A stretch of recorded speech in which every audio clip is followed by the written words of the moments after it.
Let's see here. Hello, hello, everyone. Let me see something. Hopefully, you guys are having an awesome Saturday. Give me just one moment.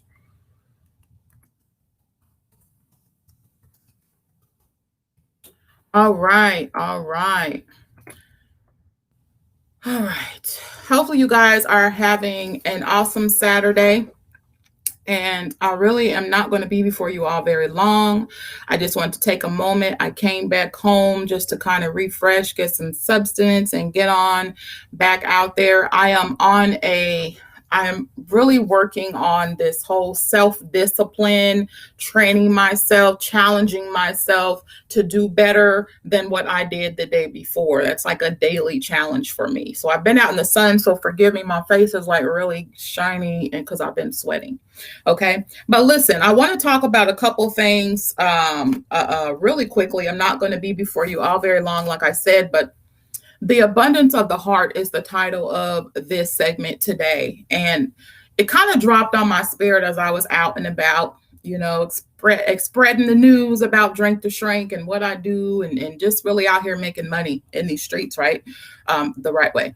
But, anyways, um, one thing that dropped on my spirit today was about the fact of abundance and also the heart. And I was like, okay, well, what do you mean by that? Like, what are you trying to tell me? What do you want me to say? And when we think about abundance, we think about the scripture in the Bible, we think about all the promises that God has given us. But I think a lot of times we often forget about the abundance of the heart. We oftentimes take abundance to an aspect of something materialistic or of financial. And hopefully you guys can hear me because my battery is dead on my phone, so I cannot check to see. So hopefully you guys can hear me. So please let me know if you can hear me.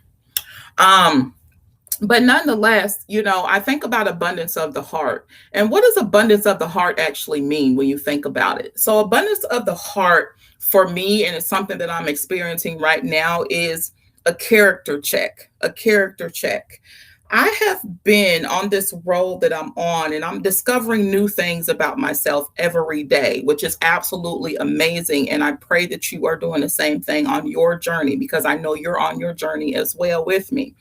But some of the things that I've been discovering is that I'm not so focused on the material things. I'm not so focused on what I feel like I don't have. I'm not content to the point where I'm complacent, but I'm content to the point where I can be patient enough to trust God's process, if that makes sense. So let me say it again. I'm not content to the point where I'm complacent, but I am content to the point where I can trust God's process. Now that is a sign of growth and maturity for me, because there would be a time and times where I had been very impatient. I would go through these different things where I'd be frustrated, even angry. Yeah, I've said it, even angry with God, because I'm like, what are we doing? What? And so God took me through a process, a humbling process, as I will say, that really has taught me and matured me, and has grown me to the point where I understand now that abundance is not just an abundance in your bank account.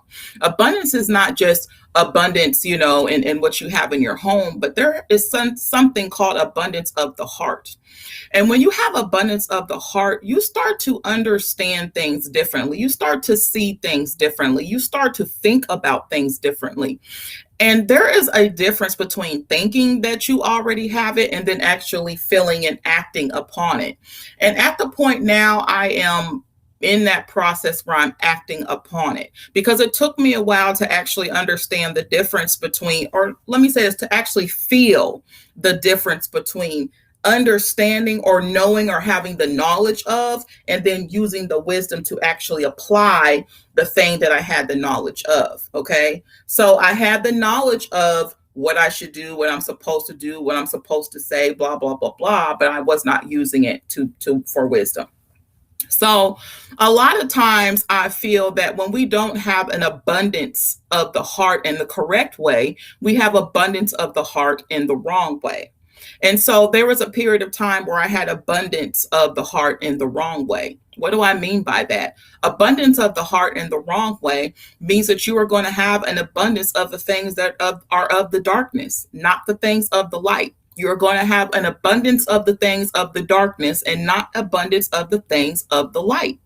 And that is the thing that will tell on itself when you are faced with different situations.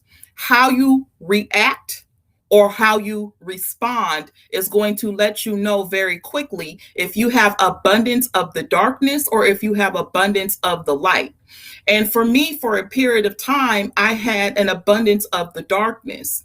So I was always in the realm where I would automatically take offense to what someone said. I would automatically get on the defense. I would automatically start thinking about what I was thinking about. And then I would start to think and analyze what I was thinking about. I would cover all possible motives for what they could possibly meant or where they possibly were coming from. And a lot of times people will blame it on a sign and things like that. And I know, we talk about, oh, well, I'm a Virgo or you're a Taurus or da da da da da. But keeping it biblically, we all can be whatever character that I believe that we choose to work on, that we choose to allow God to refine within us. Okay, I talked before about the refining process. So one thing that I had to realize is that in order for me to change the abundance of the heart of darkness, I was going to have to be willing to open up my windows. Okay, I was going to have to be willing to let some things out. I was going to have to be willing to air some things out. And for a while, I was not willing to do that because why? I did not trust people. I did not trust myself. I did not trust in God. I didn't know how people would respond. I didn't want to be judged. I automatically felt like I was going to be judged. It was my secret. It was my private place. It's things that I did not want to expose or air out. But how else are you going to go from the abundance of darkness of the heart to abundance of light of the heart? You have to be willing to let your light shine. You have to be willing to open up the windows of your soul. You have to be willing to reach out to God and let him come in and begin to change things. So then what ended up happening is when I started the process of surrendering and healing to God, all of a sudden I started to notice that things that I used to do, I wasn't so quick to do anymore. Now, here's the process that I went through. I would automatically react in the past, right? Boom, reaction. And then I'd be like, oh, shoot, that's not what they really meant, or that's not what they said. That's just what I thought. But then when I started to have that mixture, okay, when that recipe started being mixed, okay, God started adding in some light and I let him. I didn't stop him. He started adding in some light into that abundance mixture, okay? And as he started adding that light in there, then all of a sudden I started to see things from a different perspective. Oh, wow. You know what? That's not as heavy. I don't always have to rush and be the forensic detective. I can actually take that person at their word. Maybe I don't need to reanalyze this. Maybe I don't need to put this under a fine microscope. Maybe I can trust my discernment, that what my discernment is telling me that this is okay. But it's hard for you to discern when you are always against odds. You are always against odds with God, yourself, and people. So when you find yourself in that type of situation, the very problem, the common denominator could be you. It could be you. And so when you are at a point where you are ready to expose, because exposure brings closure. So when you're at a point where you're ready to expose some things and air out the dirty laundry, the fact of the matter is that when you begin to air it out, you no longer need to keep it. You no longer need to own it. You no longer need to wear it. You don't have to wear that old dirty rag because God is going to give you a fresh renewing of the heart, a fresh renewing of the soul, a fresh renewing of the mind. And it's a totally different feeling when God comes in and begins to change you from the inside out. And a lot of times we want to make the changes from the outside in. It doesn't work that way. It doesn't work that way. Why do you think that When I lost almost 100 pounds before and got down to size 8 and then turn around and gain the weight back, why do you think I did that? I didn't do that just because I was eating. I did that because of the fact that I tried to change from the outside in. It doesn't work that way. You have to change from the inside out, because when you begin to change from the inside out, what is dark will eventually turn into light. You'll be able to understand, you know what? I don't have to rush and do this emotional eating no more. I don't have to go and run to these vices anymore. I actually can feel this. I actually can interpret this with my discerning heart, that this is actually something that I can deal with. I don't have to sweep it under the rug. I can be honest how I feel. I don't have to say I'm okay, or it is what it is, or it is whatever people say. I don't have to do that anymore. I don't have to lie to myself. I actually be okay. And the thing is when you actually start thinking that way, you realize that you actually are okay. As we say now, and I choose to live, it's always going to be all good. That means that you don't always have to rush to the dark side of things. You don't always have to rush to the dark side way of thinking. You don't always have to rush to the dark side area of vengeance. God said, vengeance is mine. But we be so quick to want to snap back and clap back and here's the thing too that I also notice is that sometimes people will also, they'll be like, okay, well, God said vengeance is mine, but you know what? I'm going to show all this attitude. I'm going to be nasty. My disposition is going to be straight up dark, like all of that. Been there. That don't work either, because you still are exuding vengeance. That's all people see. So here's the thing we have to learn. We have to learn how to not wear our emotions. Okay. And that's the thing that I had to understand. How do you not do that? Because, people used to say that my resting face, you could see it. And I had to learn that the reason why that was because I was always in my head. I was always in my head. And because of the fact that I was always in my head, I felt like I was constantly analyzing stuff, over analyzing stuff. But what happens when you are always in your head, you find yourself not getting stuff done. You find yourself feeling unproductive. You find yourself procrastinating. You find yourself inconsistent. You find yourself feeling sad, feeling depressed, feeling incomplete, feeling like you are wasting space. So you have to get out of your head. But the problem is that the enemy will try to keep you so stuck in your head that you will think that there is no hope other than what you see right in front of you. Okay. Am I telling you to stop dreaming and stop hoping? No, absolutely not.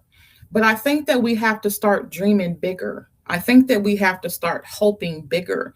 And I think that when we start asking God for things, we also have to think about a change too. You see what I'm saying? Because I had to go back and change some things that I was asking God for. Because in the beginning, I was only asking God for materialistic things, tangible things. But when I realized that even my emotions and that I had some character flaws, and that there are some things that I needed to work on, the things that I thought that nobody could see, they could be seen. And so I had to start asking God to change my heart. Had to start asking God to give me an abundance of light versus the abundance of darkness. And I think awareness brings clarity. Awareness brings clarity. And when you become aware of how you are and how you react, I believe that when you are in a place where you're actually ready to receive it, then you actually can take that moment and be honest with yourself and be like, you know what, God, that wasn't cool how I responded. You know what, God, I do need to have some things change within my heart. You know what, God, I don't have it all together. You know what, God, I can't do this without you. You know what, God, I'm at a point where I am exhausted trying to figure it out my way. So, you know what, God, how about you just do what you want to do in my life and order the steps for me and bring the people to me and put me in the position to receive it, because I feel that God will always direct our paths if we allow Him to. It says in Psalm 32:8, I will instruct you and teach you in the way which you should go. I will advise you with my eye upon you. What does that mean? That means that He will never leave you. That means that He does direct your path. That means that He will guide you. He will dispatch angels on your behalf. He will do all of those things. The problem is that we want to jump and move so quick before we take time and consult God. We want to keep up with what everybody else is doing, but maybe God is telling you, wait another day. Maybe God is telling you, not right now. I know that that may be the season for them, but that may not be the season for you. That's why you have to be very, very careful when you try to compare yourself with someone else. Stay in your own lane. Stay in your own lane. Stop worrying about what everybody else is doing, because you got your own journey and you got your own story. As long as everybody ends up at the common goal and finishes the race strong and endures to the end, and does the things that you were created to do, isn't that a win? I think it's a win. I think it's a win, because when you do the things that God wants you to do and you do it for the glory of God, that's when you start to experience the abundance overflow. But it starts in the heart. So, what is your heart filled with? What is abundantly resting in your heart right now? Is it darkness or is it light? Is it despair or is it hope? Is it destruction or is it peace? Is it building up or is it tearing down? Is it backbiting and gossiping or is it empowering and uplifting? Is it anger and hate or is it joy and happiness? What is the abundance of your heart right now? Because if you have more of an abundance on this side of the scale than you do on that side of the scale, there's some issues there. And God is going to have to come in and change that. But in order for Him to be able to change that, you have to be willing to let it go. And I have to keep saying that. I have to keep saying that because I needed to keep hearing it before I finally got it, before I finally understood that the biggest step that I needed to take towards my healing, towards my journey, was to literally take a step, was to literally, and I don't always mean a physical step, like putting one foot in front of the other. Sometimes that step is God. I don't even know what I need, but I know I need something. I know I need something to change. I know I need some help. I know that I can be better. I know that I am better. I know that I should be better. So, God, come in and prick my heart, and show me the way that I should go so that I can be better for you, so that I can be better for your people. Because when we understand that it's not about us, it's not about us. It's not.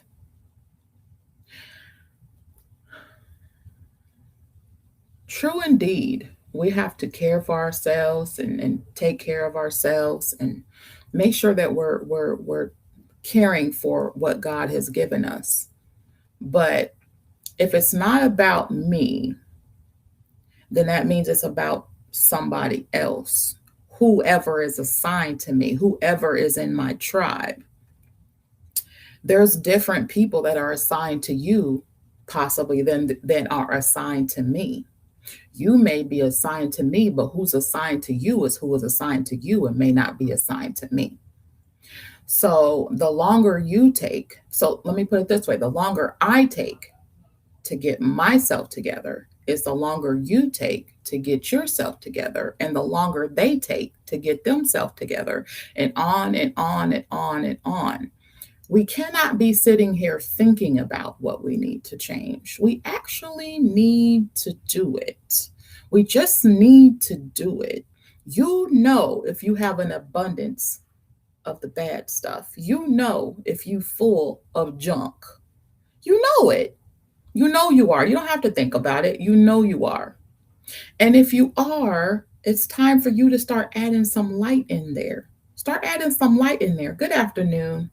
Start adding some light in there.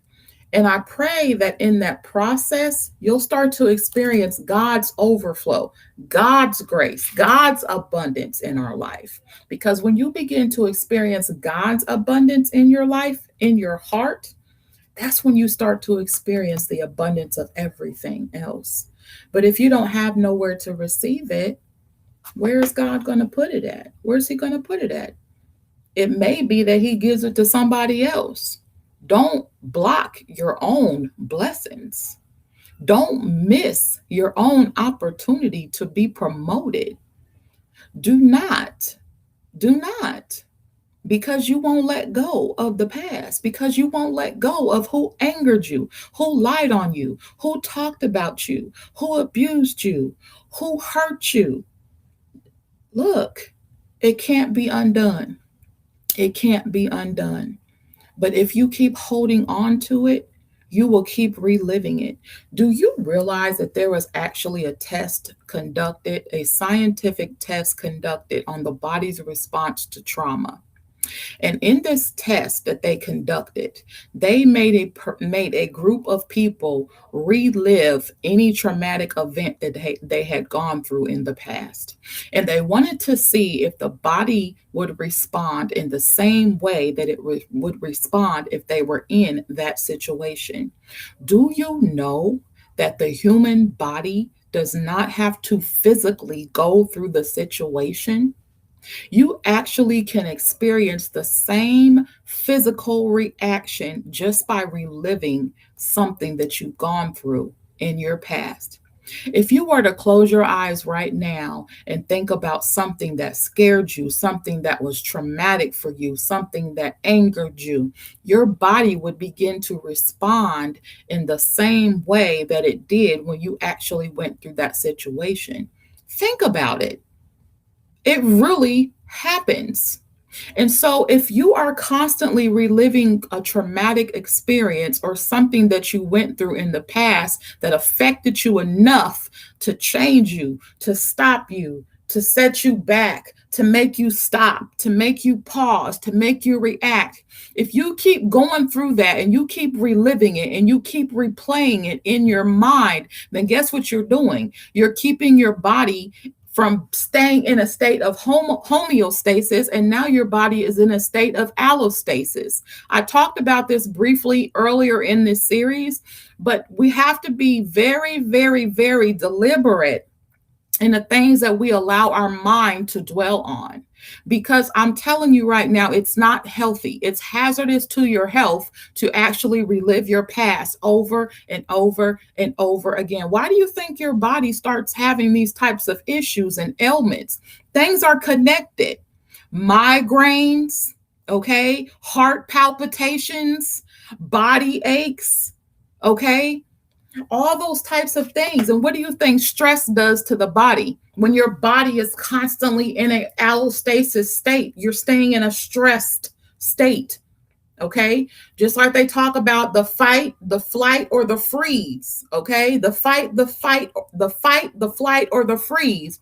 If you are constantly reliving what you've been through, you are forcing your body to keep going through it as if it was happening over and over and over and over again. That affects you. That affects you because your body is responding to it. Look, the subconscious mind doesn't know the difference between right or wrong. The subconscious mind doesn't know the difference between good or bad. And it is way more powerful. Some say up to 10,000 times more powerful. I've heard some say 20,000 times more powerful than our conscious mind. Why do you think you could be driving somewhere and arrive at your destination because you've driven there so many times before and can't even think about everything that you've seen on the way there? Can't even think really how you got there. You just know you there. because subconsciously it's something that you've repetitively done, and so it's been planted in your subconscious memory, and there's nothing you really need to do consciously to get there. Physically, you just get in the car, you turn on the keys, and you go.